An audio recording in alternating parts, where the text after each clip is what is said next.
Okay, let's get started. Let's start with throwing. Uh, 5 tools in baseball. 5 tools. Those tools are throwing, both accurately and hopefully hard. The other defensive one, mainly catching, glove work, catching or fielding, 2 different things. The third and fourth being more offensive, batting, not only the ability 3 to hit the ball, put it in play, but also 4 to be able to hit for power. The fifth one being running, base running. Not only running fast, but running smart, understanding how to run the bases, understanding when to take extra bases and when not, when to be more or less risky. But like I said, let's start with throwing. Let's go over some general don'ts for throwing, and then we'll get into some do's. Don't allow your kids to choke the baseball. A lot of kids hold the ball real hard. Some kids are smaller; they got little hands, so of course the ball has to be in that hand a little bit deeper. But don't let your kids choke the baseball. Okay.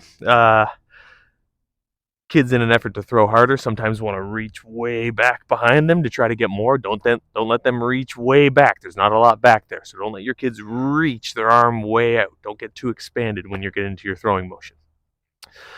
Don't let your kids get all out of posture. A lot of them thinking that they want to reach back for more, not only with their arm, but their shoulders and their spine, and their shoulders get all out of alignment and they end up kind of in a position here. Don't let them reach back or lean back. It's not going to help.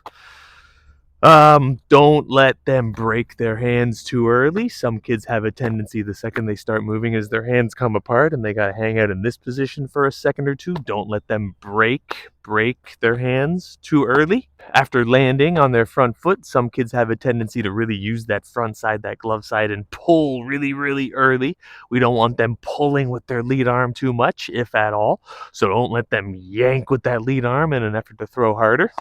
And don't let your kids keep their toes facing target.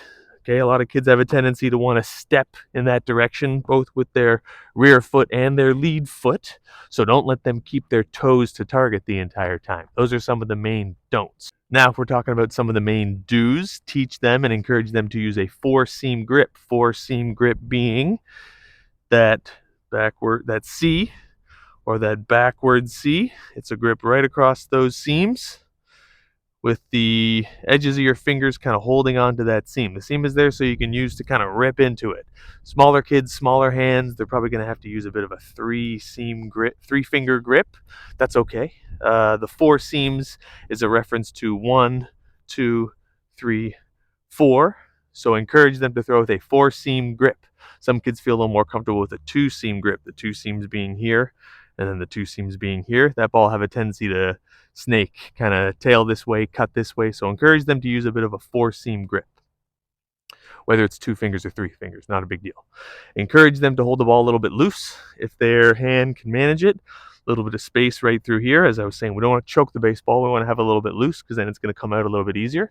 Generally, as the arm starts to come out to make our throw, it ends up kind of at 90 degrees in a lot of different positions. So not reaching back, kind of coming up through here, keeping that arm about 90 degrees.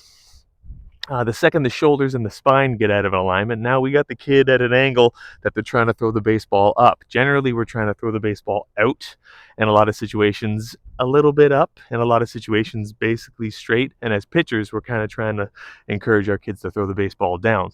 Keep their spine kind of straight up. It's good for the upper body and the shoulders to work properly when they're trying to deliver the baseball. And it's good for the legs and the hips and the glutes and the quads to do all the work that they need to do. So keep them very much straight up. The lead arm doesn't yank back in. It kind of just acts as a counterweight for the throwing arm. So as this arm kind of works its way back, the glove side works its way out. We're not trying to yank this arm in to bring the arm out. They're just kind of work together. As the front foot lands and the player starts to turn into their delivery, that arm naturally is going to come in and become a little bit more part of the upper body and the trunk. As their hands are together and they're getting ready to make their throw, their hands hopefully naturally are going to break in the right time, but a lot of them, as I said, are going to break way too early, and then they're going to make their move to go make their throw. So encourage kids, keep their hands together until their lead landing foot starts to work their way out. So as that lead foot is working its way out, that's when the hands want to break apart.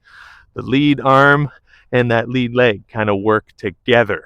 They're not trying to get this arm out, then take a step. They're not trying to take a step, then break their hands. There should be some coordination to the movement, and it should all kind of flow and work together. We want them to get squared up, and all that means is, in order to throw the ball efficiently, effectively, accurately, maybe even a little bit hard, it needs to be a process of using their entire body. A lot of power and force in the baseball throw comes from the ground force. And we're not going to get much ground force if we're always facing this way with our hips and our toes in order to try to throw the baseball. So we got to encourage our kids to get squared up. And what that means is we're facing in this direction, we're throwing in this direction, 90 degrees from our target, so that our hips have the ability to turn as we get ready to throw, and then our shoulders and our spine and our entire trunk have an opportunity to follow the direction of our hips so that our arm can trail behind a little bit and then catch up with everything so we can make our throw. So it's a whole body movement. It's not going to be performed well if they're out of balance and reaching out and getting too disconnected. So those are some of the most important do's and don'ts in terms of how a kid has to learn how to throw the baseball.